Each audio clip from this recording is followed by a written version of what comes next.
the founder and owner of the Grand Duke Pork, which is a bespoke sausage making business. I'm going to do a little sort of chat about my business and also sort of innovations that are involved in my perception of innovations within the business. So first of all, a little bit about me. Originally from Nottingham, famous for Nottingham Forest, of course. Also Robin Hood and crime, as it's well known for, but it's not that bad. And I came to Lancaster University in 2007. I did a management and entrepreneurship degree, and I also, in my third year, I worked for IED, the entrepreneurship department of management school, and through that got a lot of contacts of people with a lot of experience of organising events and things, but also meeting a lot of entrepreneurs, which both gave me the inspiration to start my own business, but also to people to go to if I have problems or if I have ideas or if I want some advice on something. I graduated in 2011 and I started a sausage making business called the Grand Duke Pork. So a little bit about the business. It all sort of started with an idea while I was at university. I was talking to a mate of mine who was talking about a mashed potato stall where you could put whatever you wanted into mashed potatoes to make whatever sort of flavours you liked. And I thought that'd be a really good idea for sausages, having bespoke designer sausages and to let the customer decide what to put in them. So I told loads of people about this idea. So many people, in fact, that I felt I basically had to start this business. Did a bit of research around it, went along with that. And from it, I found some premises based in Gowgate Mill, which had to be done up a little bit, so I had to sort of put new floor in, but I found that through a few contacts that I knew were already based there, and they knew that it was opened up, so I found a place there. And then I sort of started trading. And just before that, I've had a few sort of awards associated with me, so just before I had the ABN Innovation Award, which is associated around the pig and poultry industry, so which I suppose I was sort of with, but it is very much in the sort of farmers, there's a lot of farmers there, it was quite a sort of new experience for me. But I got to a final three as a sort of innovation in that area, which gave me a bit of recognition even before I'd started.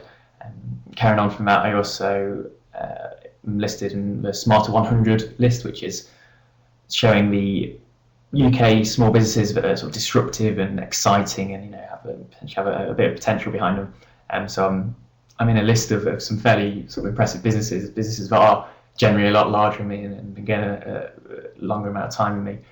But it's quite a nice feeling to be in, really. So in terms of a business, you can go on the website and you can design your own sausages. If you go to thedukeofpork.co.uk, you can have a little look at that.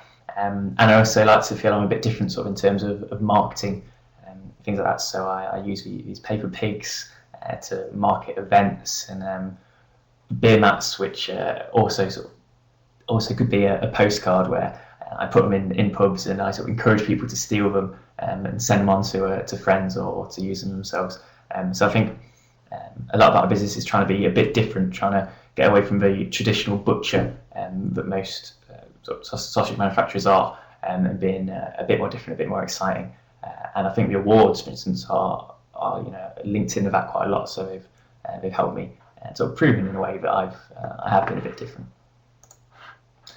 A bit about innovation itself. I did a dissertation on the importance of innovation in small businesses, asking a few entrepreneurs what their thoughts of innovation were and what they how they thought it helped them. These are a few sort of definitions of what they said, and I sort of picked out a few key points in the links that they all make. So a few of them talk about technology, and that's a lot based on what sort of business they're based in. So if you're in a technological business, then often they will obviously link innovation to technology. But others are looking more at things being different or done differently, or implementing something. So having an idea but making sure it's successful by implementing it. And I think that's key to innovation, in that it varies differently depending on the person and the sector. I also looked at a few factors associated with innovation. So I'll quickly sort of go through a few of them. So things like access to finance, which I think is important for you to be able to implement innovations. I mean, from my experience, everything takes longer and everything costs longer than you think it will. But it is possible to do stuff sort of on the cheap or do something simpler. Businesses that just, for instance, becoming sort of a middleman within two parties. They're not spending a lot of money on it, but it's helping to create a communication that wasn't there before. So it's a simple idea, and maybe they'll just need a sort of website to help them actually do that. Things like culture, which I think can both be internal and external. So internally within a company, myself, I'm just by myself, so I can show my business how I like. But I think it's important to have that culture of allowing change and allowing innovation.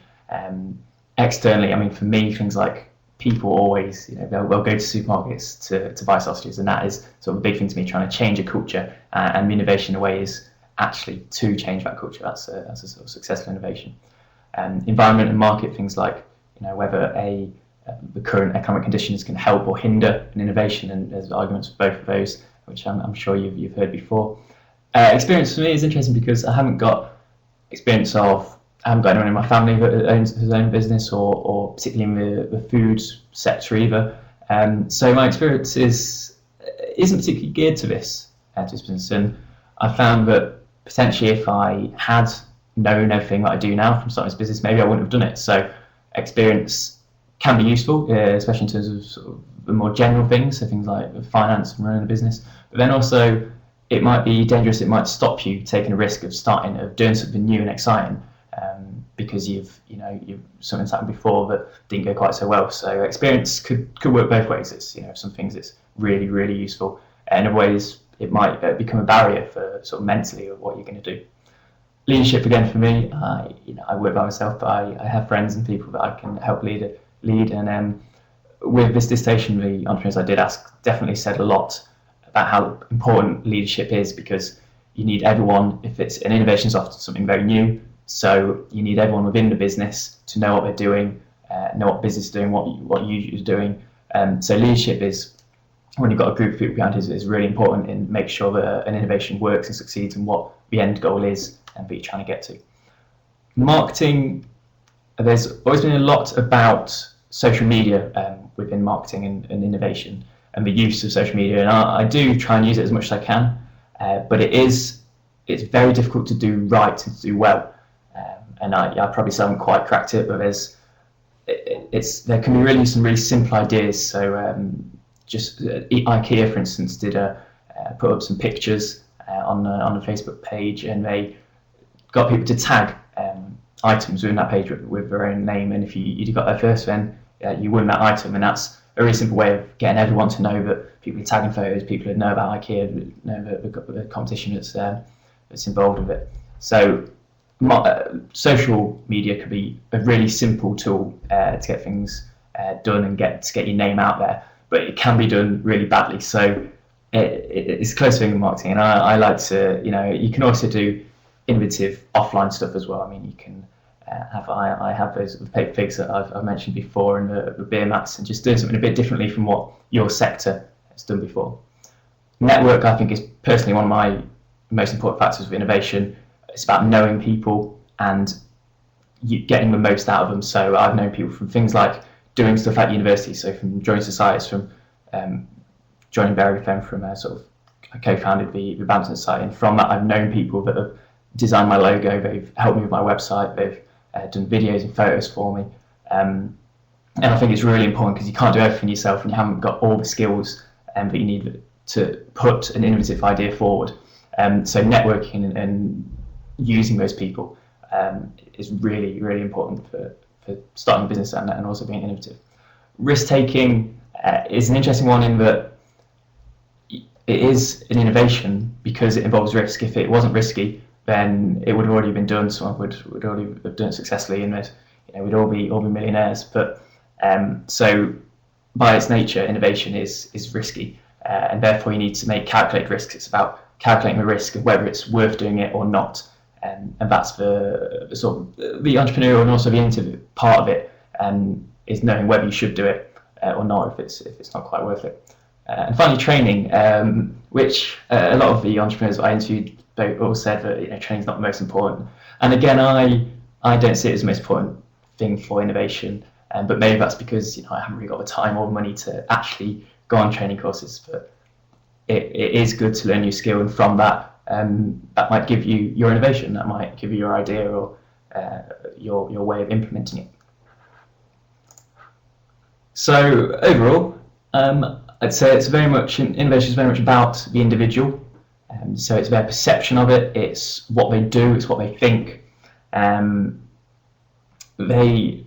It's, as you've seen from the definitions, it depends very much on what their business does.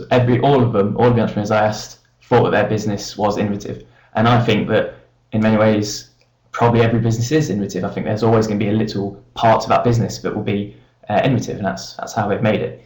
So I think it is about the individual. It's about what people think of innovation. It's such a wide thing that it can change a lot. Technology biased. I think a lot of it is based on technology. I mean, myself, obviously I use the website, so that is my tech side. And I think that's because the world is so fast moving nowadays. You have to be able to use technology to speed things up and to get out there to people, because it's a big place.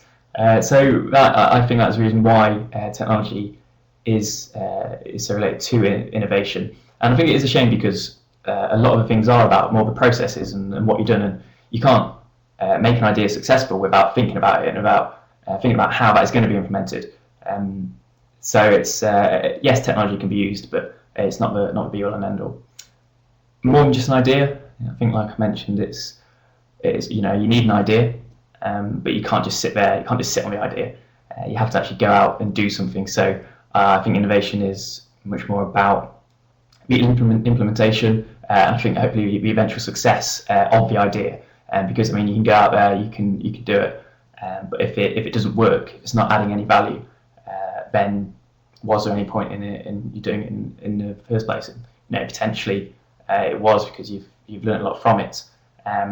But I think there's a fine line between just having a great idea to move forward and really being successful. You need that actual sort of business spirit for it. And finally, being different can take you places. So I think, especially with me, for instance, I had a crazy idea, found a crazy name, and it's got me. For instance, it's got me awards. It's allowed me to meet new people and to learn new skills. So if you've got a great idea, do a little bit of research around it. If you think there's a possibility behind it being successful, then give it a go. You've got to take that step forward. It's about the biggest leap. A lot of the time in starting a business is the first step is actually starting it. So I think my advice to people that maybe have an innovative idea is give it a go. Get someone else involved with you as well, so you can knock ideas off each other. And